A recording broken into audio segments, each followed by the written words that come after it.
The widow collapsed just after midnight, and by the time Cade Morrison reached her cabin door, the fever had already claimed half the town's hope. Trinidad, Colorado in the summer of 1878 was supposed to be a place where fortunes were made, where silver ran thick in the mountain veins and men could reinvent themselves beneath a wider sky. Instead, it had become a graveyard that refused to fill fast enough. The typhoid had started in the lower camp 3 weeks prior, creeping through the canvas and pine shanties like an unwelcome guest that had decided to stay. Dr. Harlan Fletcher made his rounds with the resignation of a man bailing water from a sinking ship. And tonight, he emerged from Clara Owens's cabin with his black bag hanging heavy at his side, and his hat pulled low over eyes that had seen too much death in too few days. Cade watched him from across the muddy excuse for a street, leaning against a porch post outside the boarding house where he had taken a room 6 weeks earlier. He had come to Trinidad to sell beef to the mining company, a simple contract that should have taken 3 days at most. But the mine superintendent had fallen ill in the first wave, and his replacement was too busy trying to keep the operation running to sign anything. So Cade stayed, watching his herd graze in the meadow east of town, watching the camp slowly die. Dr. Fletcher did not look his way. The man simply settled his hat, picked up his bag, and walked toward the next cabin on his list. There would be 40 more doors before dawn, maybe 50. There were always more doors. Cade pushed off the post and crossed the street. Clara Owens's cabin sat at the edge of the lower camp, a neat little structure that she had built herself after her husband died in a mine collapse 2 years back. She was the camp's midwife, the woman who had brought half the babies in Trinidad into the world and nursed the other half through croup and scarlet fever, and all the small disasters that childhood brings. For 3 weeks she had moved through the sick camps with barely a pause for sleep, changing fouled bedding and spooning broth into mouths too weak to swallow. Cade had seen her just yesterday, her dark hair escaping its pins, her sleeves rolled to the elbows, her face drawn but determined. Now she was the one burning. He pushed open the cabin door without knocking. The heat hit him first, the thick, suffocating warmth of a sickroom in summer. A single lamp burned on the table, casting long shadows across the rough plank floor. Clara lay in the narrow bed against the far wall, her hair spread dark against the pillow, her face flushed with fever. She was muttering something he could not make out, her hands plucking at the quilt someone had laid over her despite the heat. Cade set his hat on the table and pulled the room's only chair to her bedside. He had no particular plan, no medical knowledge beyond what any cowboy learned tending injured horses and injured men on the trail. But he knew what he had seen these past weeks. The ones who survived were the ones who did not give up, and the ones who did not give up were usually the ones who had someone sitting beside them, refusing to let them slip away into the dark. He sat down and reached for the water pitcher on the bedside table. It was empty. He found the bucket by the door, also empty, and carried it outside to the communal pump 3 cabins down. The night air was cool and clean after the closeness of the sickroom, and he filled his lungs with it before hauling the bucket back and filling the pitcher. Clara had not moved. Her breathing was rapid and shallow, her skin burning to the touch when he laid the back of his hand against her forehead. He dampened a cloth and laid it across her brow, then sat back in the chair and studied her face in the lamplight. She was maybe 30, though the hard work of frontier life made it difficult to judge. Her hands were calloused from labor, her face lined at the corners of her eyes from squinting into the sun. But there was a beauty in the clean lines of her jaw, the dark sweep of her lashes, the determined set of her mouth even in fever. "You are not allowed to die," Cade said quietly. Too many people in this camp owe you their lives. You do not get to cash out now." She did not answer, lost somewhere in the fever dreams. He wrung out the cloth and dampened it again, wiping her face and neck, trying to bring down the terrible heat that radiated from her skin. The night stretched long. He lost track of time, caught in the rhythm of cloth and water, water and cloth. Sometimes she thrashed, crying out words he could not understand. Sometimes she went terribly still, and he would lean close to make sure she was still breathing. When the lamp began to gutter, he found more oil in her cupboard and refilled it.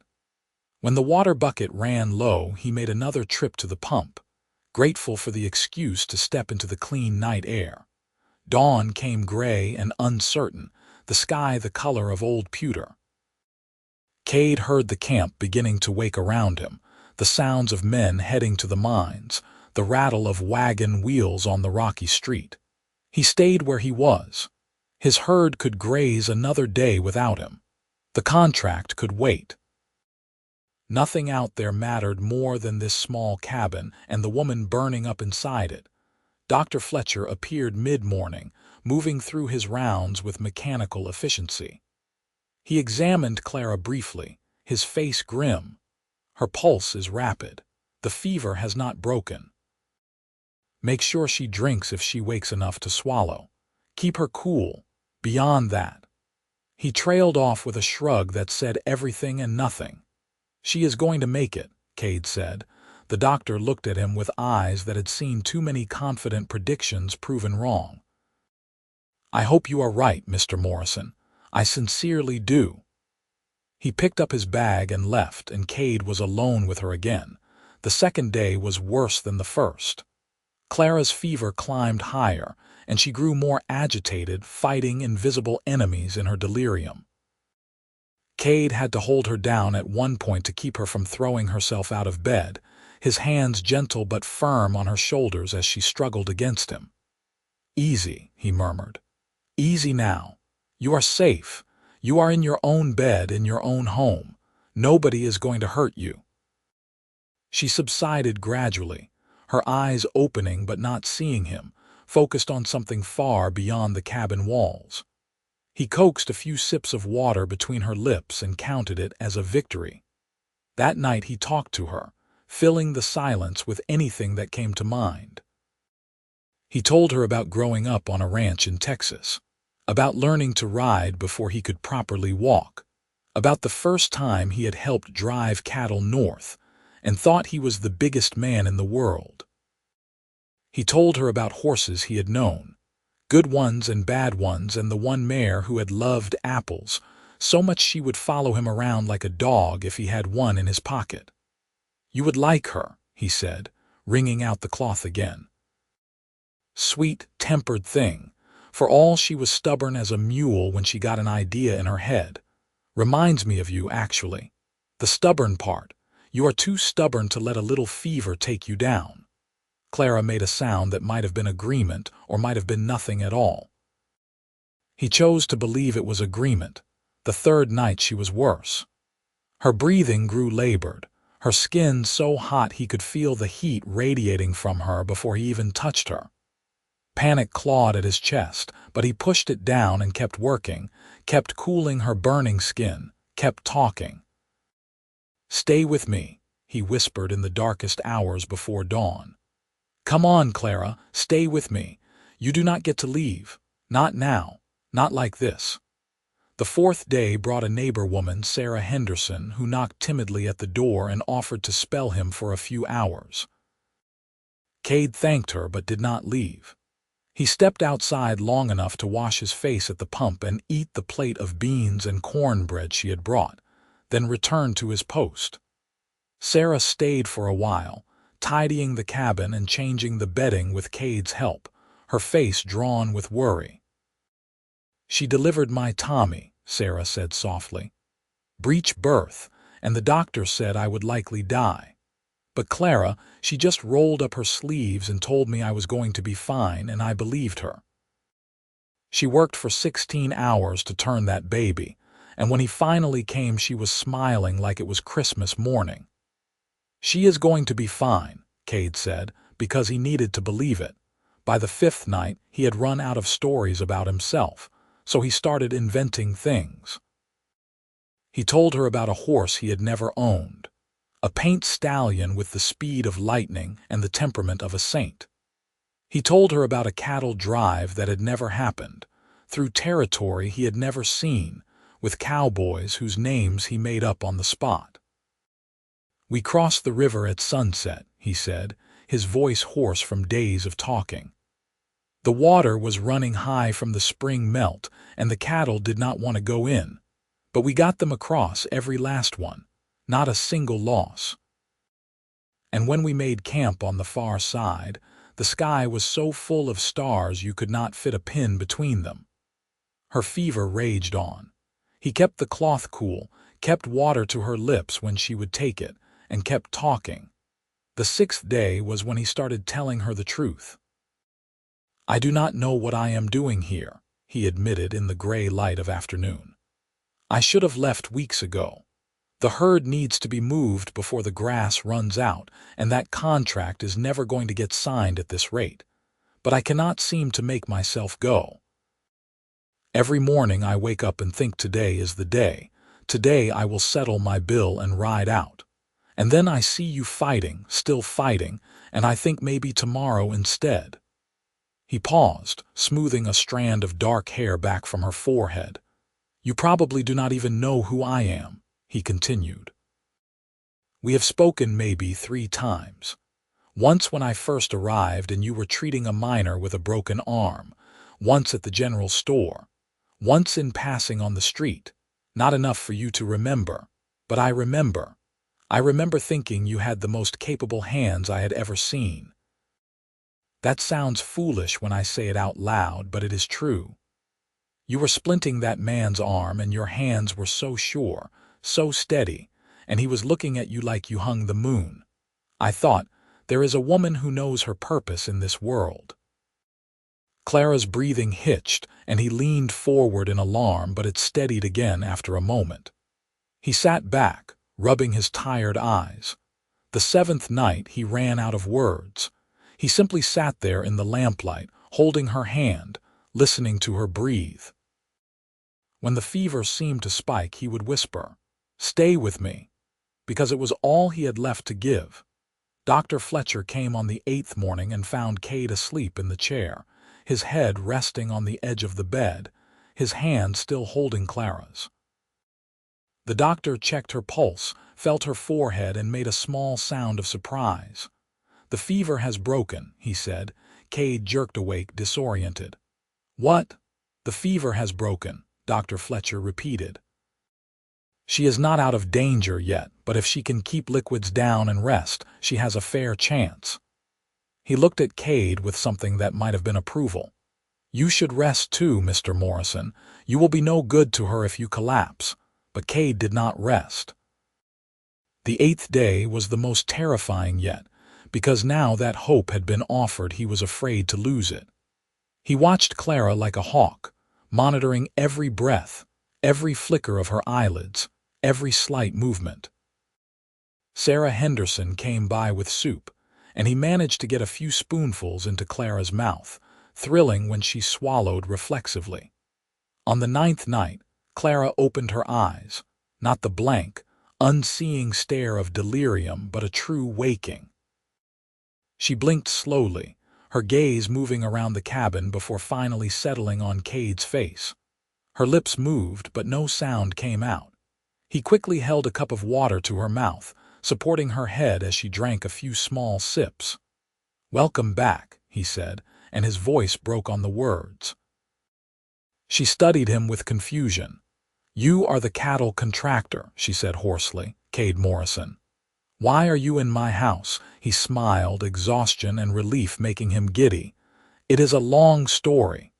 She closed her eyes again, but he could tell it was sleep now, not fever. Real sleep, the kind that healed. He settled back in the chair and allowed himself, for the first time in 9 days, to believe she might actually survive. Over the next week, Clara recovered slowly. She graduated from broth to soft foods, from sitting up with help to sitting up on her own. Her color returned, the terrible pallor replaced by healthy tan. But she remembered nothing of the fever, nothing of the days she had spent hovering between life and death. Cade visited daily, bringing whatever he thought might tempt her appetite and staying to talk for an hour or two. He did not tell her what he had said during those 9 nights. It felt wrong somehow to tell a recovering woman what he had whispered to a dying one. So he played the charmer instead, keeping the conversation light, making her laugh with stories about difficult cattle and difficult customers. "You should be moving your herd," she said one afternoon, sitting in a chair by the open window. The summer breeze stirred her hair, which she had pinned up for the first time since the fever broke. "The herd is fine where it is," Cade said. "Plenty of grass, plenty of water. And your contract." The new superintendent has been too busy keeping the mine running to worry about beef contracts. I figure I will catch him when things settle down. She gave him a searching look. "You should have left weeks ago." "Probably," he agreed, "but I am still here." "Why?" "Because I fell in love with you somewhere in those 9 nights.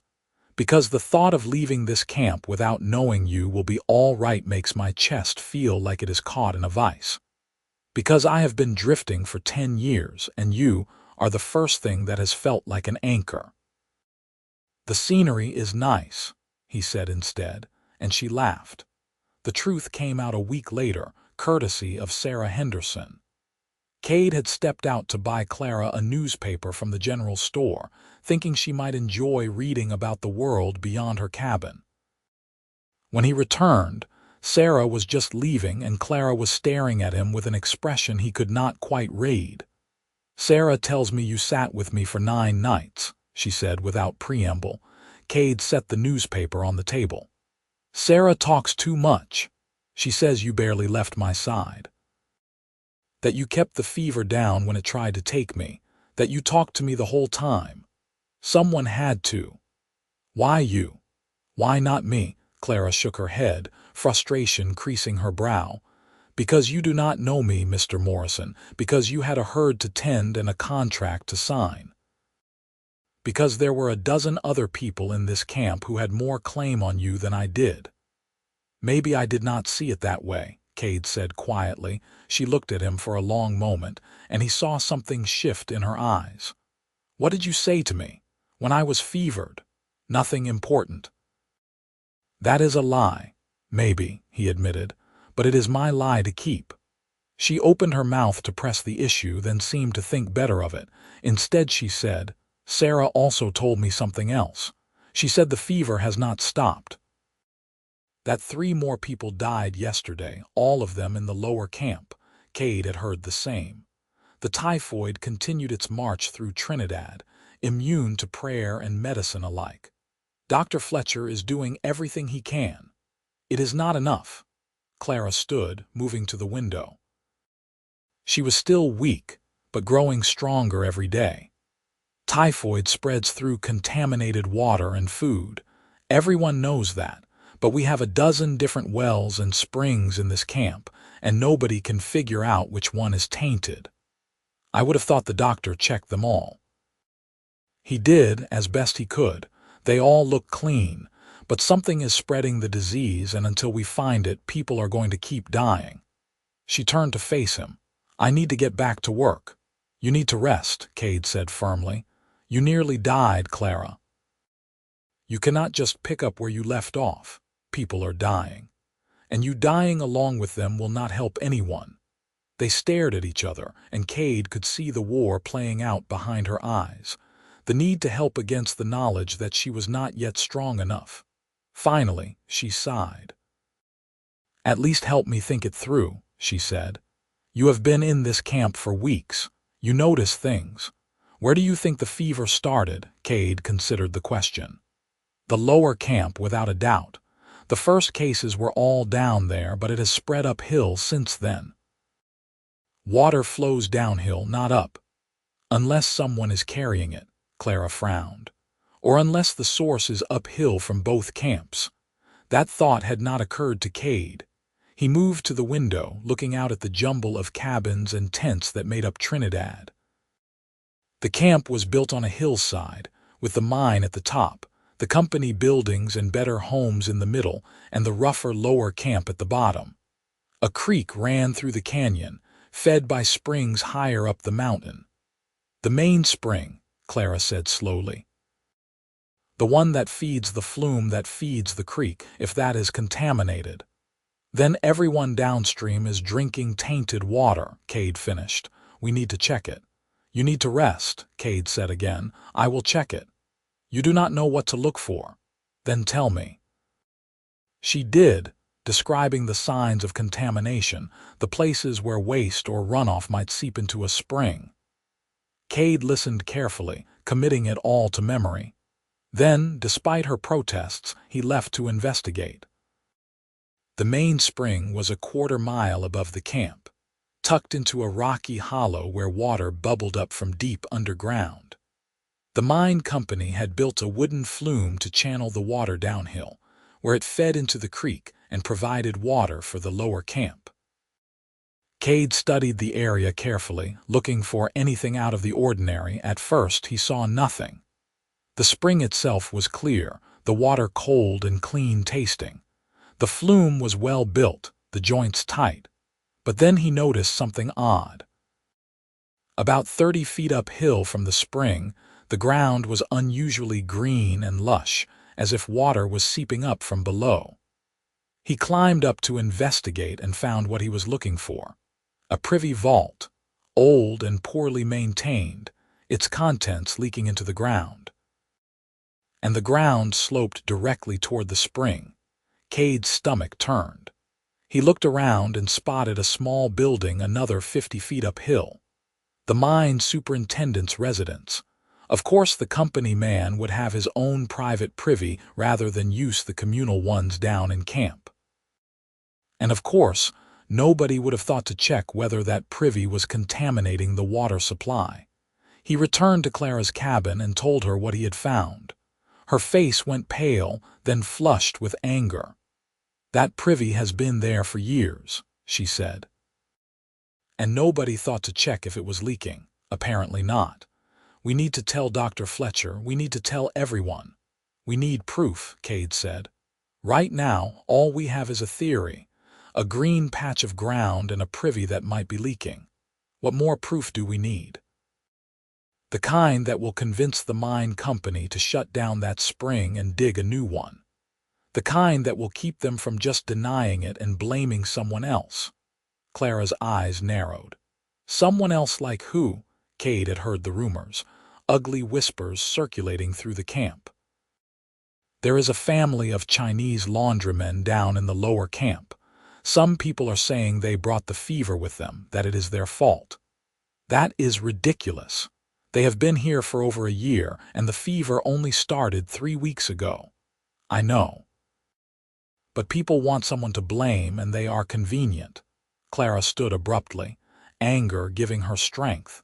"Then we need to prove it is the spring, before someone does something stupid." They spent the next 2 days gathering evidence. Cade mapped the spread of the disease, marking on a hand-drawn map of the camp where each case had occurred. The pattern was clear.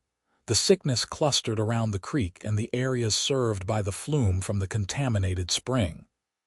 The upper camp, which had its own wells, had far fewer cases. Clara interviewed the survivors, asking detailed questions about where they got their water, what they ate, where they had been in the days before falling ill. The answers all pointed in the same direction. Dr. Fletcher, when they presented their findings, was both impressed and skeptical. "The evidence is compelling," he admitted. "But the mine company is not going to like this. That spring provides water for half the camp. Shutting it down will be expensive and complicated." "More expensive than people dying?" Clara asked sharply. "To the mine company?" "Possibly. Workers can be replaced. Springs cannot." The doctor held up a hand to forestall her protest. "I am not saying I agree with that thinking. I am saying that is how they will see it. If you want them to act, you will need to make it impossible for them to ignore. Making it impossible to ignore turned out to be harder than Cade expected. The new mine superintendent, a man named Harrison Briggs, refused to even meet with them at first. When Cade finally cornered him outside the company office, Briggs dismissed their evidence with a wave of his hand. "Speculation and coincidence," he said. "You have no proof that spring is contaminated.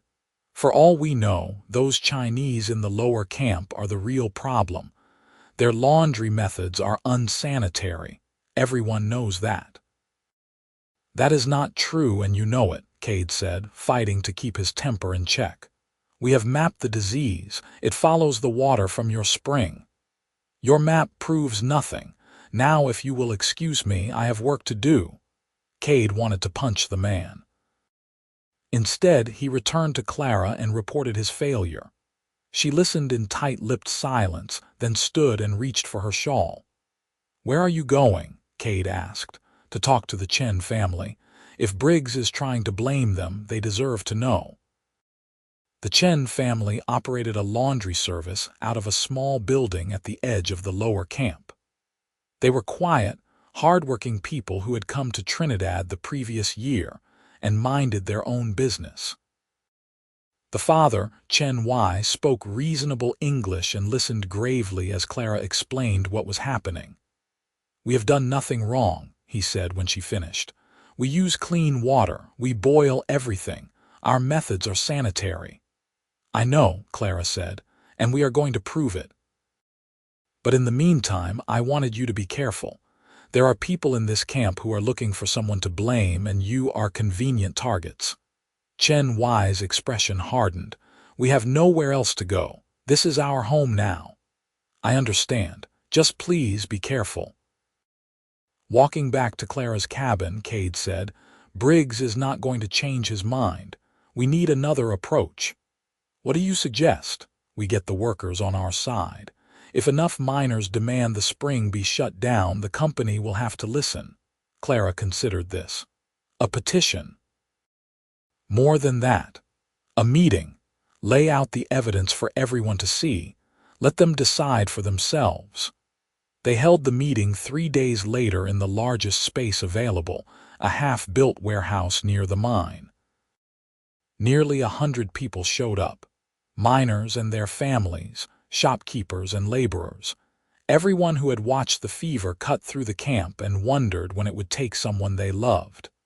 Clara presented the evidence with the same calm competence she brought to delivering babies. She showed them the map, explained the pattern of infection, described what she and Cade had found at the spring. When someone shouted that it was the Chinese laundry, she calmly explained why that theory did not fit the facts. When someone else demanded to know why they should trust her, Cade stood and told them about the 9 nights, about watching her fight for her own life after spending weeks fighting for theirs. "If anyone in this camp has earned the right to be heard, it is Clara Owens," he said, and the room erupted in applause. The vote was nearly unanimous. The workers demanded the spring be sealed, a new water source found, and the privy vault properly dealt with. They further voted to support the Chen family and reject any attempts to scapegoat them. Harrison Briggs had no choice but to comply. The spring was boxed and sealed the next day, and work began on digging a proper pipeline from a clean spring farther up the mountain. The privy vault was excavated and relocated, and the superintendent's residence was connected to a new, properly constructed facility. The fever cases dropped off sharply within days. By the end of the month, there were no new infections. The survivors began to recover, and the camp began to breathe again. Through it all, Cade and Clara worked side by side. They organized a subscription to pay for the pipeline, with Cade donating a significant portion of his own savings. They ensured the Chen family was not only protected but compensated for the business they lost when people had been too afraid to use their services. They attended town meetings and planning sessions, becoming an unofficial team that nobody thought to question. And somewhere in all of that, the thing that had started in those 9 fever nights grew into something real and solid and undeniable. It was Clara who finally addressed it, one evening when they were sitting on her porch watching the sun set over the mountains. The pipeline had been completed that afternoon, and the first clean water had run through it to great celebration. Clara had been at the center of it all, accepting congratulations with quiet grace, and Cade had stood back and watched her glow with pride. "Sarah told me something else," Clara said now, her eyes on the sunset, "about what you said to me when I was fevered." Cade's heart kicked in his chest. "Sarah really does talk too much. She said you whispered, 'Stay with me,' in the darkest hours when the fever was at its worst. Stay with me." Sarah was not there. How would she know? She heard it from Mrs. Patterson, who heard it from someone else. You know how camp gossip works. Clara turned to look at him. "Is it true?" There was no point in denying it. "Yes." "Why?" "Because I did not want you to die." "But why you?" She asked again, the same question she had asked weeks ago. "Why did you care so much what happened to me?" Cade looked at her. This woman who had fought her way back from death, and then immediately started fighting for her community. This woman with capable hands and a stubborn heart and a laugh that made something warm bloom in his chest every time he heard it. "Because somewhere in those 9 nights I fell in love with you," he said simply. "I did not plan it. I did not even realize it at the time. But there it is." Clara was silent for a long moment. Then she said, "I do not remember any of those 9 nights. Not a single word you said, not a single moment. It is like they never happened. I know." "So you fell in love with someone who was not really there? Someone who could not talk back or argue or even know you were in the room. Does that not seem a little ridiculous?" "Completely ridiculous," Cade agreed. "But it does not make it any less true." Clara shook her head, but she was smiling. "You are a strange man, Cade Morrison. Is that a problem?" "I have not decided yet." She stood, moving to the porch rail. "I am not a fragile woman, Cade. I am not going to break, and I am not going to let you or anyone else treat me like I might. I never thought you were fragile, but you watched over me, protected me. Is that so bad?" "No," she said softly. "It is not bad, but I need you to understand that I do not need protecting. If we are going to be anything, you need to understand that." Cade stood and moved to join her at the rail. "If we are going to be anything," he repeated. "Does that mean you are considering it?" "I do not remember the woman you fell in love with," Clara said, "but I am getting to know the man who sat by her bed for 9 nights, and I like him. I like him quite a bit, actually." "That is a start." "It is more than a start." She turned to face him fully. "I am not a romantic person, Cade. I am practical. I believe in things I can see and touch and prove. But there is something between us, something that makes sense even when it should not, and I am willing to see where it goes." Cade felt like he had just won a prize he had not known he was competing for. "I can work with that." She laughed, and the sound filled him with that now familiar warmth. "You are going to have to be patient with me. I have been a widow for 2 years, and before that I was married to a man who was kind but did not understand me. I am not entirely sure I know how to do this. We can figure it out together. And you have to stop being so reasonable all the time. It is unsettling." "I will work on that too."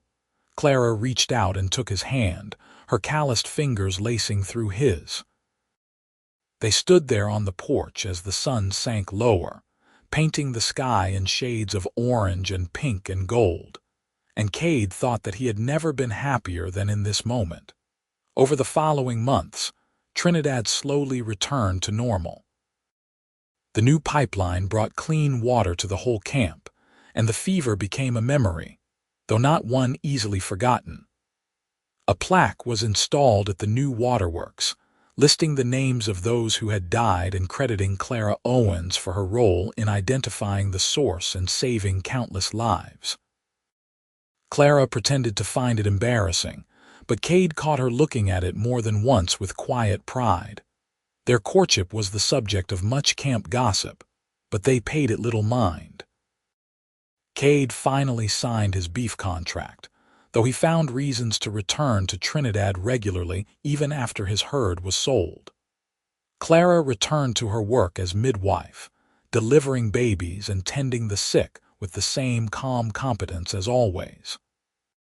But now there were evenings on her porch, dinners shared in her small cabin, walks through the camp as the weather turned cool and the aspen leaves turned gold. They talked about everything. About her life before Trinidad, growing up on a farm in Missouri and marrying young to a miner who had dreams of striking it rich. About his years wandering from ranch to ranch, never quite finding a place that felt like home. About the future they might build together, if they decided to try. "I am never leaving Trinidad," Clara said one evening in October as they sat by her fire watching the flames dance. "This is my home, these are my people, whatever we do it has to be here." "I know," Cade said. "I would not ask you to leave. But you are a cowboy, you are used to wandering." "Will you be happy settling in one place?" Cade considered this. A year ago the answer would have been no, but that was before Trinidad, before the fever, before Clara. "I think I have been looking for a place to settle for a long time," he said. "I just did not know it until I found it." "That is a pretty answer. It is also true." She leaned her head against his shoulder. "I am glad you decided to stay. Me too." The proposal came on a cold November morning, after a night when Clara had been called out to deliver twins, and Cade had waited up for her, worried, despite knowing she could handle herself. She returned exhausted but triumphant, both babies healthy and the mother doing well. "I was thinking," Cade said as she warmed her hands by the fire. "The water has been running clean for 3 months now." "It has," Clara agreed. "And we have been courting for nearly as long, we have. And I love you more today than I did 3 months ago, which I did not think was possible."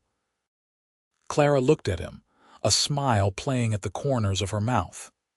"Where are you going with this, Cade Morrison?" "Marry me," he said.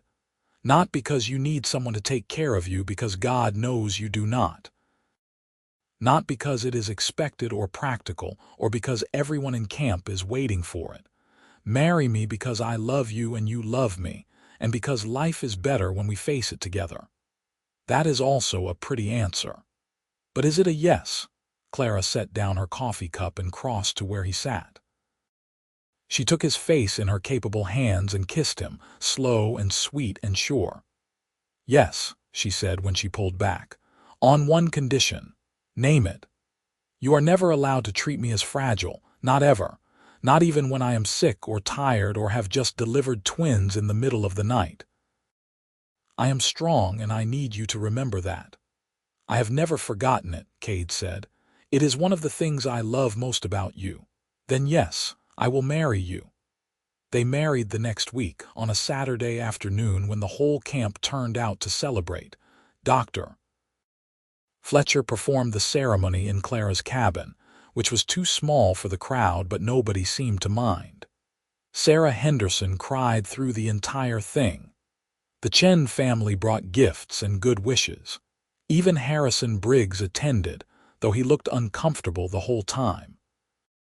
The celebration lasted well into the night, with music and dancing and more food than the camp had seen since before the fever. But eventually the guests drifted away, and Cade and Clara were left alone in the cabin that was now officially theirs. "Well, Mrs.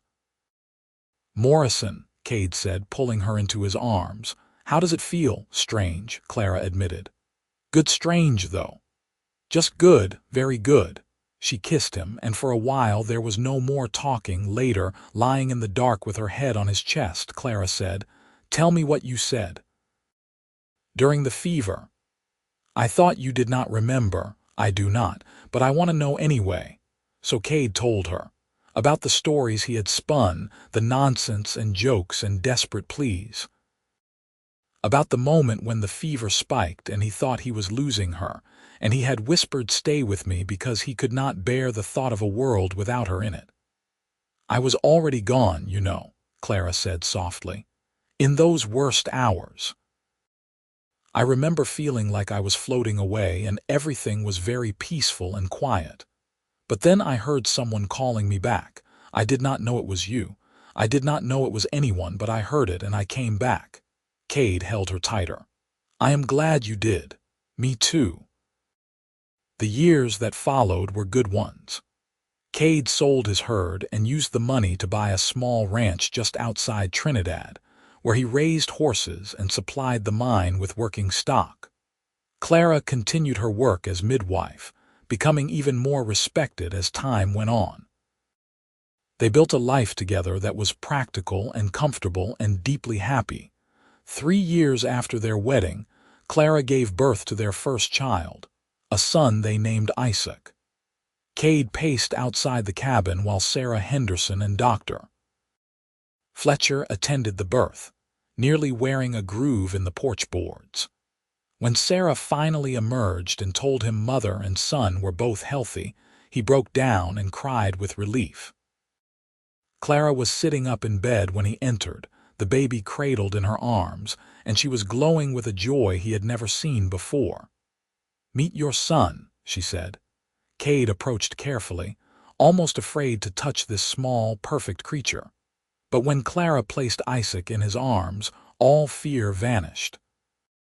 He looked down at his son's tiny face and felt his heart expand to make room for this new love.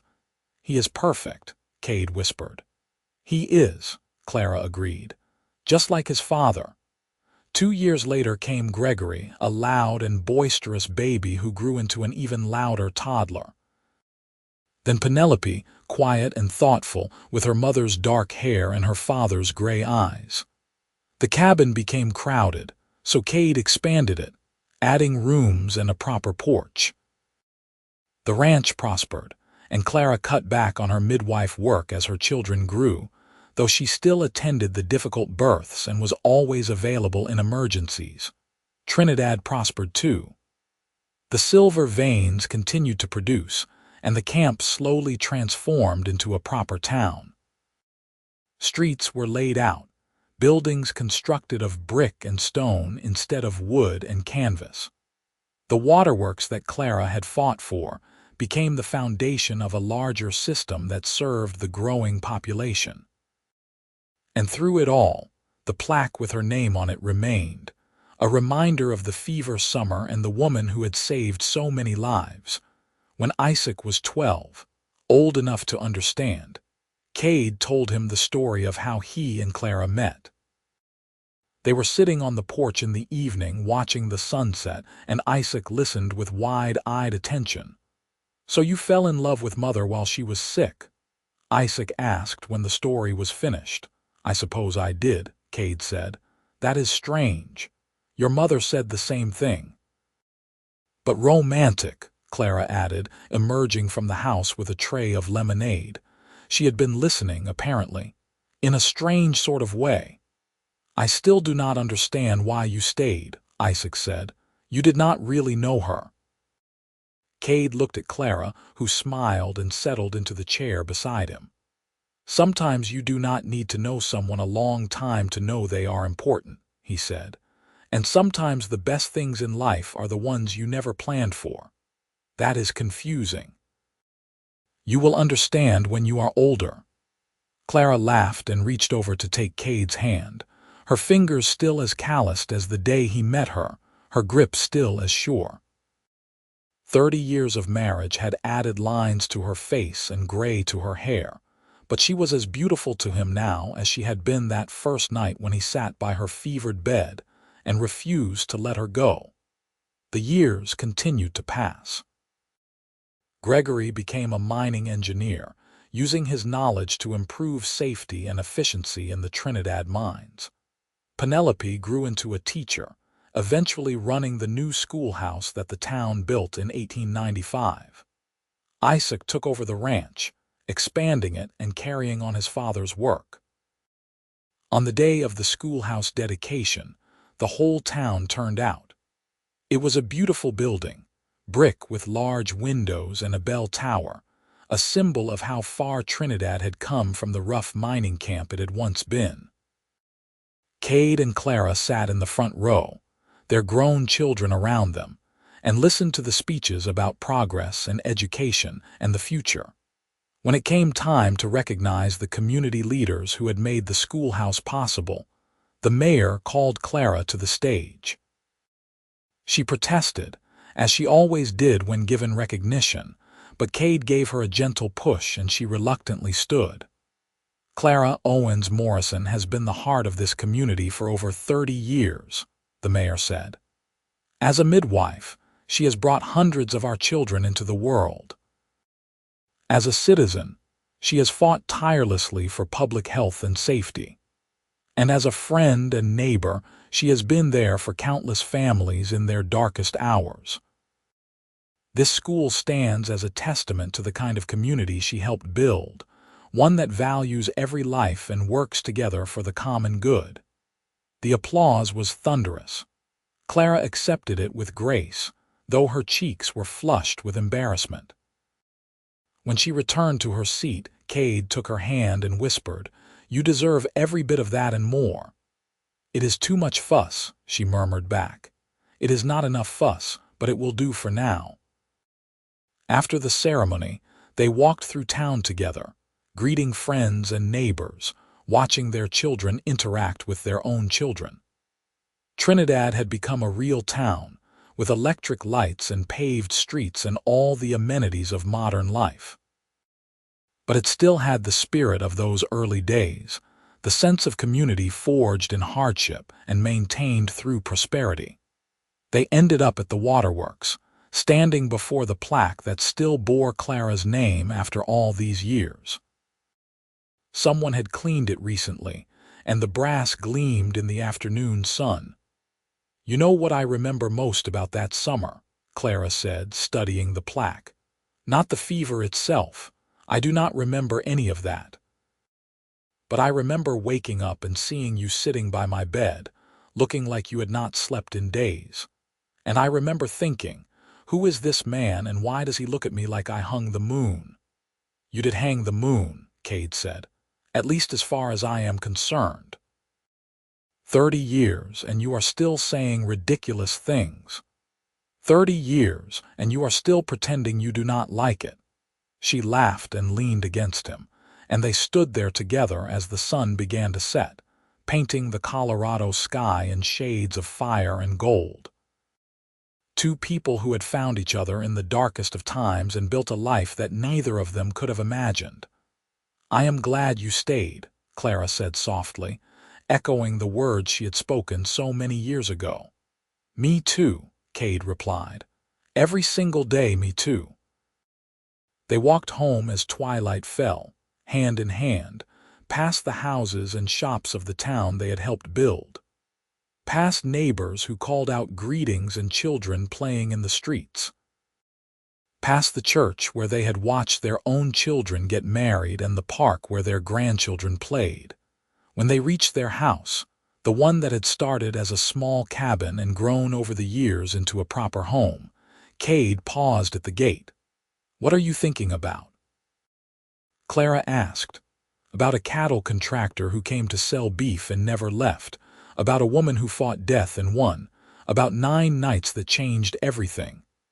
"That was a long time ago." "Not so long," Cade said. "It still feels like yesterday sometimes." Clara smiled and opened the gate. "Come on, old man. Penelope and her family are coming for dinner, and you know how she gets if we are late to our own table."